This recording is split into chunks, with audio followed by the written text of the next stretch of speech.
Gente, olha meu cabelo que péssimo. Olá, galera. Gente, hoje está chovendo muito. Até tô beijando. O bem tá... Nem se fala sobre o vídeo, nem se fala. Bom, gente, eu não consegui colocar intro no vídeo. Não consegui. Eu já tava testando, eu não consegui colocar intro.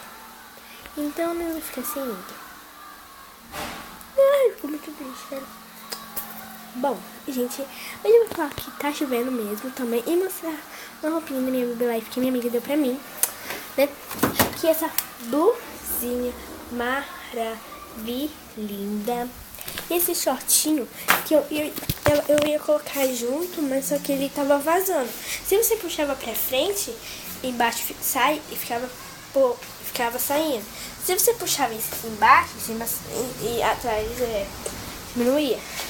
Esse shortinho aqui. Lindeza. Mas aí, fazer o quê? Vai fazer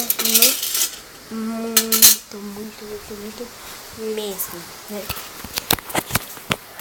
Eu não sei se vai dar pra vocês verem, mas a enxurrada, ela tá enorme. Muito grande mesmo. Mas muito grande. Eu não consigo abrir a janela. A minha janela enterrou.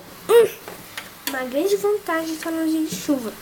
E quando eu quero ver a chuva, né, não posso, porque a janela tá ferrada.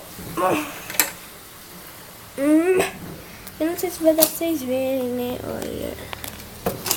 Eu não sei se vai dar pra vocês verem. Gente, eu tô mostrando no meio da janela. Maravilhoso, olha. Olha, cachorro. Um barulho do celular batendo. Né, gente?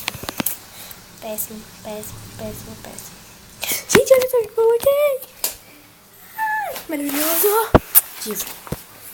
Sou diva. O que mais posso mostrar nesse vídeo? Porque, tipo assim, eu fiz esse vídeo na hora. Pá! Acabou.